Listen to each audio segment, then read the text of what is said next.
Muy buenos días, queridos hermanos catequistas. Bienvenidos a este encuentro semanal de nuestro libro Lámpara para mis pasos. Hoy estamos en el encuentro 22, Hechos de los Apóstoles, Evangelio de la Iglesia. Antes de ascender al cielo, Jesús dio a sus discípulos el mandato de anunciar el Evangelio a todos los pueblos. El libro de los Hechos de los Apóstoles muestra cómo los discípulos, guiados por el Espíritu Santo, cumplen esa misión fortaleciendo la iglesia que Jesús fundó. Vamos a dar una ojeada a este bonito libro luego de haber contemplado en los evangelios, ¿verdad?, de Mateo, Marcos, Lucas y Juan, pues una ojeada general de cómo van mostrando la vida de nuestro Señor, cómo ellos ven, según el público que tienen delante, mostrar los hechos, las palabras de Jesús. Y algunas peculiaridades que habíamos visto que cada evangelio tiene sobre nuestro Señor. Habiendo terminado el evangelio de Juan, nos adentramos en lo que es los primeros, esas primeras horas, por decir así, de la iglesia, en los hechos de los apóstoles.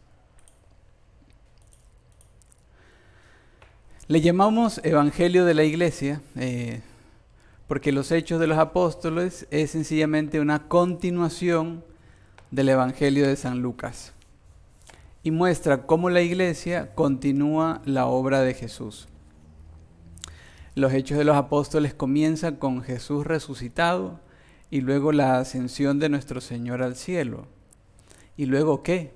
Los apóstoles sienten ya no está el Señor, ya no tenemos a quién ir a llorar, por decir así, y a aprender más.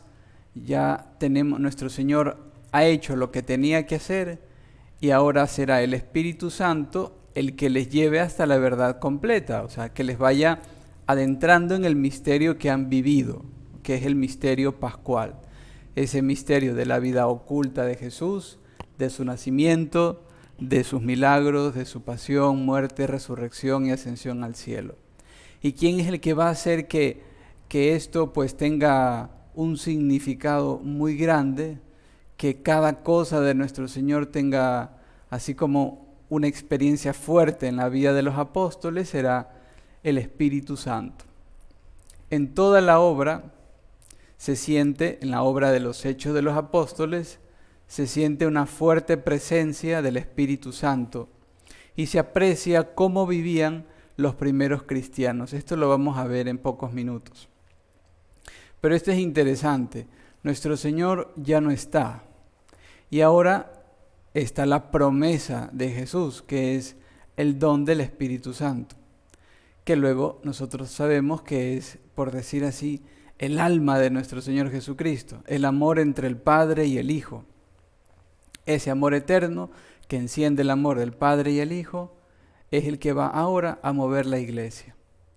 La iglesia es siempre obra de la Trinidad, Eso hay que tenerlo siempre en mente. La iglesia no es las capacidades y virtudes de los apóstoles por iniciar una campaña para recordar a Jesús, no. La iglesia es siempre movida por el Espíritu Santo, siempre, Y eso es lo que vamos a ir viendo y es lo que uno puede, al ir hojeando las páginas de los Hechos de los Apóstoles, se da cuenta. Cómo el Espíritu Santo aparece, desaparece, cómo impulsa, cómo insinúa, cómo da fuerza, da vigor, ¿verdad? Pero para esto tiene un comienzo esta vivencia del Espíritu Santo, así palpable en los apóstoles y en la Santísima Virgen, que es el día de Pentecostés. En Hechos 2, 1, 11, palpamos esta situación que estaban pasando los apóstoles junto a la mamá de Jesús, que era una situación muy difícil. Jesús había sido crucificado, estaba muerto y luego efectivamente ha resucitado. Pero los apóstoles siguen encerrados y eso es un detalle no menos importante porque sino no es por las capacidades de los apóstoles que se pusieron de acuerdo para ir a anunciar a Jesús.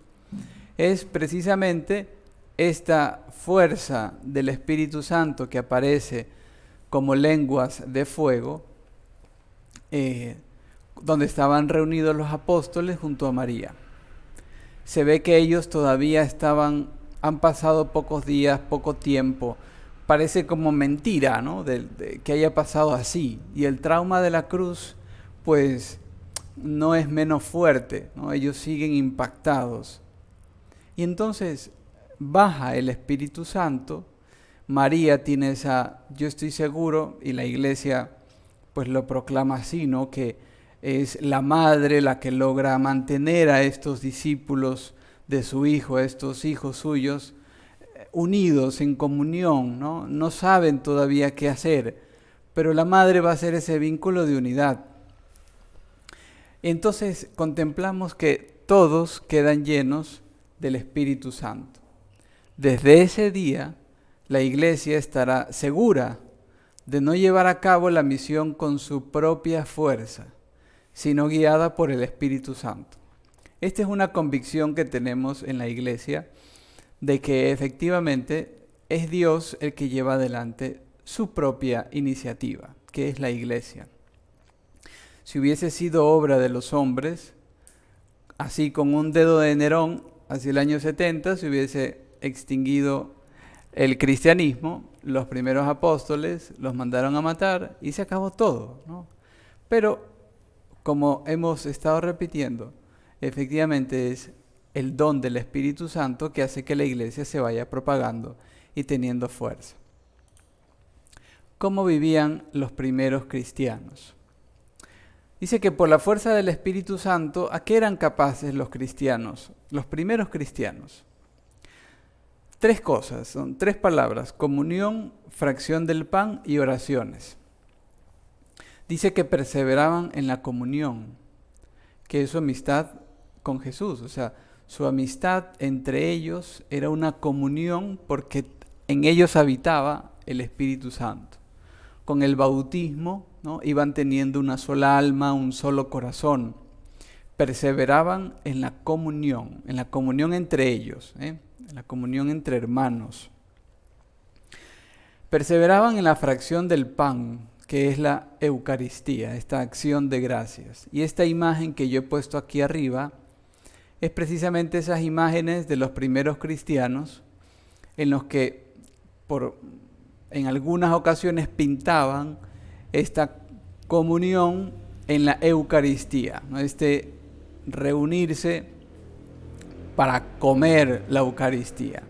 Y era llena de símbolos estas imágenes, y es muy bonito. Se reunían para la fracción del pan, no cualquier pan, y eso hay que decirle a los chicos. Estamos hablando de la Eucaristía, de la Santa Misa. Entonces perseveraban en la comunión, en su amistad basada en Jesús, en la fuerza del Señor, en la fracción del pan, en la Eucaristía. Y esto lo podemos, por decir así, poner por cierto cuando en Lucas, en ese episodio, cuando estaban los discípulos de Emaús yendo de vuelta a su casa, el Señor se aparece y vemos todo este recorrido como les explicaba la palabra, y luego cuando llegan a la casa y dice, cuando el Señor fraccionó el pan es que le reconocen, ¿no? Y es curioso porque efectivamente es la presencia real de Cristo en la Eucaristía lo que hace que los ojos de los discípulos se abran y vuelvan al camino. Y tercero, las oraciones, que es el contacto personal con el Señor. Entonces perseveraban en la comunión, en la fracción del pan y en las oraciones, en su oración, en su relación con Dios. Que podemos decir que Jesús les había enseñado ese nuevo modo de orar. Si bien al principio fueron al templo, luego van a tener esta herramienta que es la oración que les enseñó Jesús, ¿no? Esta oración de tú a tú con Dios nuestro Padre. ¿Qué más se decía? Que vendían sus bienes y dice que lo tenían todo en común. Era una manera de expresar esa comunión, esa unidad dentro del cristianismo. Vendían sus bienes y todo lo tenían en común. Si alguno tenía necesidad, el que tenía más le podía dar a él. Aquí no nos metemos en cuestiones políticas, económicas, sino sencillamente es una manera en cómo ellos percibían que debían amarse los unos a los otros, de una manera concreta, ¿no? ¿Qué más? De esto, dice, intuimos lo que la iglesia es. Entonces, aquí en el libro vemos que dice en la página 116, la iglesia, una comunidad que vive en el verdadero amor y en la que el Espíritu Santo hace presente a Jesús e impulsa a la misión con generosidad y valentía.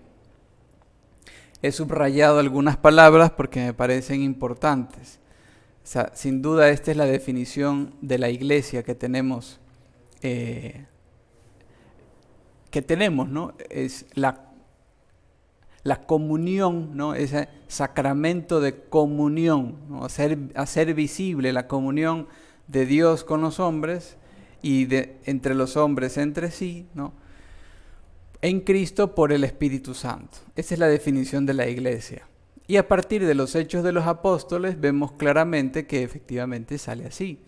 Es una comunidad que vive en el verdadero amor.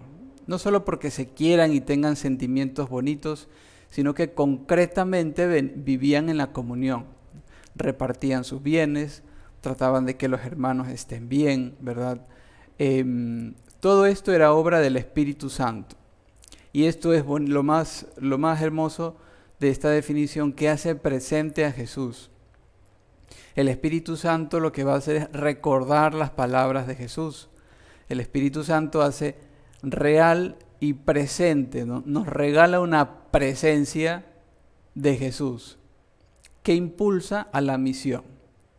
Entonces, después de Pentecostés, después de esa efusión del Espíritu Santo, la iglesia no se piensa solo para ese grupito de los 12 y quizá unos discípulos más, sino que siempre se piensa en función de tenemos que comunicar esto de aquí. Hemos sido testigos, tenemos un tesoro en nuestras manos y el Señor, el Espíritu Santo, nos impulsa a la misión, a comunicar lo que Dios ha hecho en nuestras vidas. En el fondo esa es la misión, regalarles a otros la presencia de Jesús. No es sencillamente regalarles unas palabras, es regalarles una comunidad, un amor, una presencia.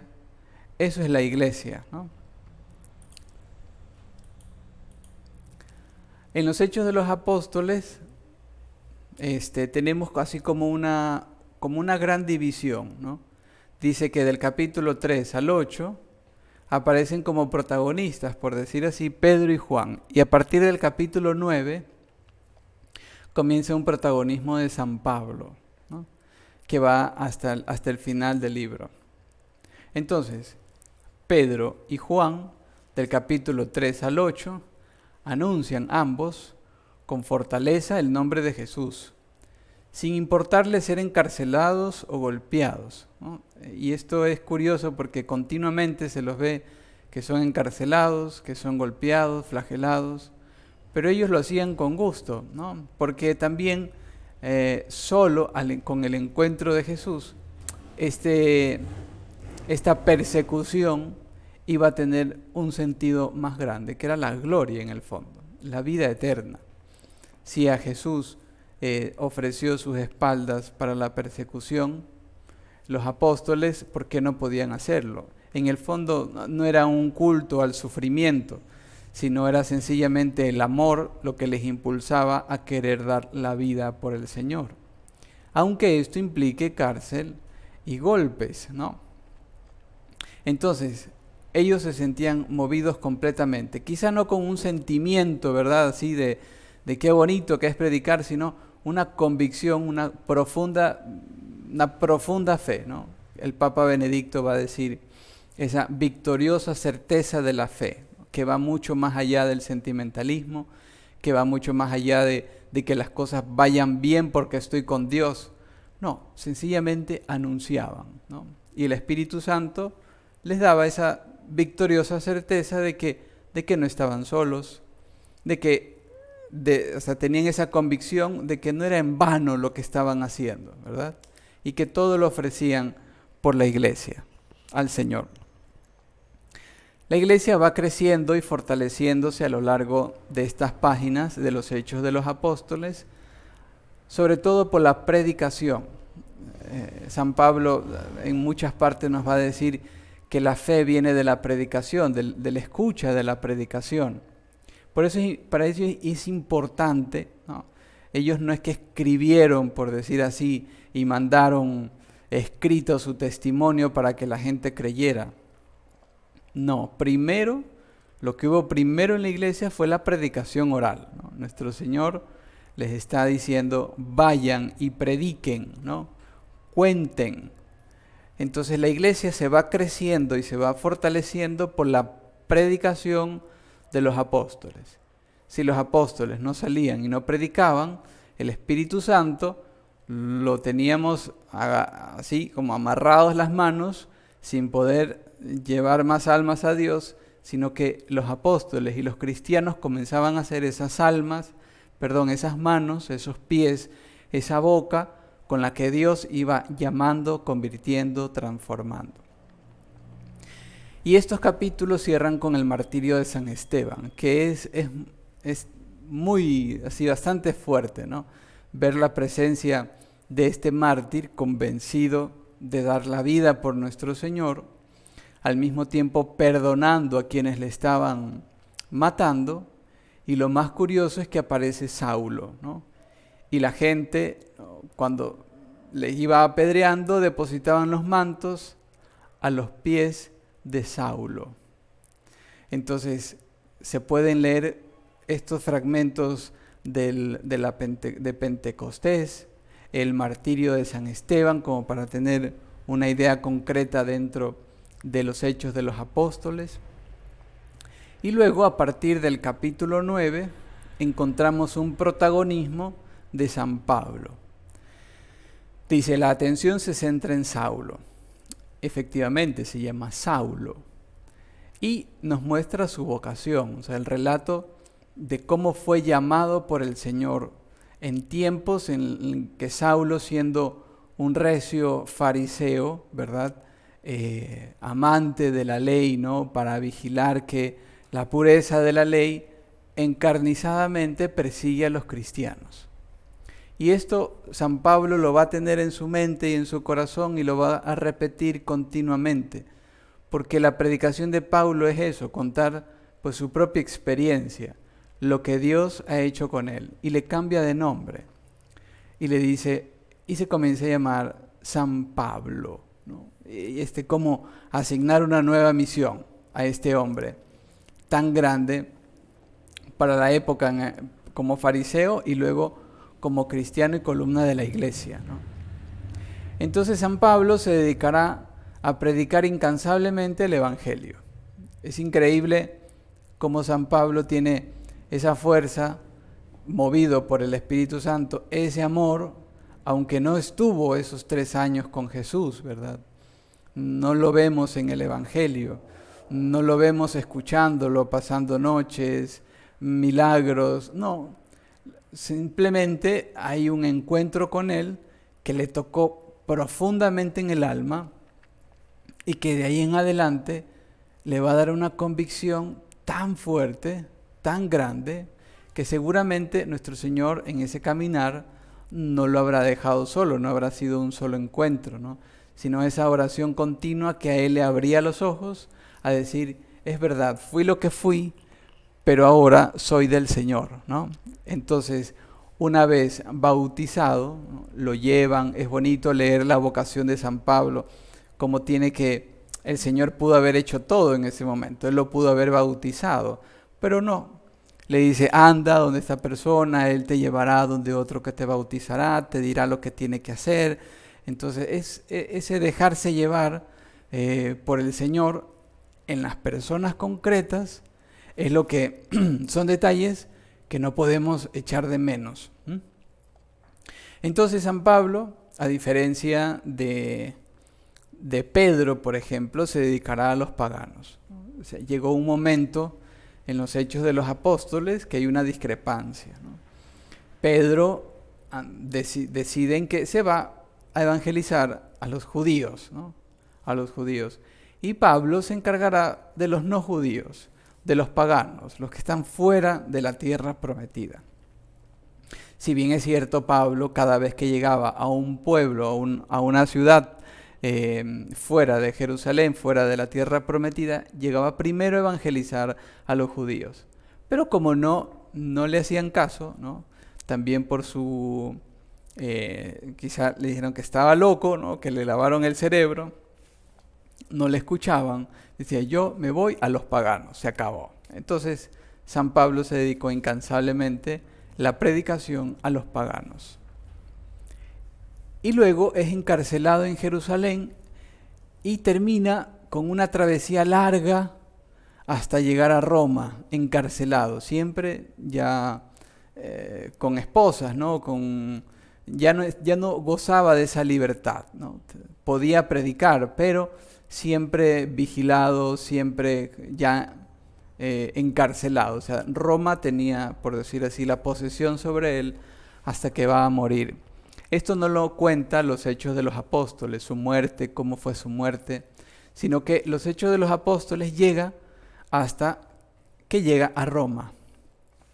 Y uno dice, llega a Roma y no nos cuentan más. No nos cuenta más. Y es curioso y al mismo tiempo, pues para San Pablo llegar a Roma era llegar a la capital del mundo. Y llegar a la capital del mundo es decir que los cristianos de ahí, con la lengua griega que habían, con la lengua latina y griega, podían repartirse para todas partes, ¿no? Y eso es bonito, saber cómo San Pablo era como, mi visión era llegar a Roma. Una vez que llegue a Roma, el Evangelio, más fácil, por decir así, se iba a comenzar a esparcir por todas partes. Y efectivamente, hoy en día, estamos aquí, en nuestra iglesia diocesana, somos parte de aquellos paganos, ¿no? Fuera de la tierra prometida, que han escuchado el Evangelio y que queremos seguir al Señor. Bueno, que podamos encantarnos con este libro de los Hechos de los Apóstoles, que nos cuentan la vivencia de cómo fueron los primeros cristianos. Y hemos de tratar de reproducir también en nosotros esa vida que el Espíritu Santo movía en las primeras horas del cristianismo. Que Dios los bendiga.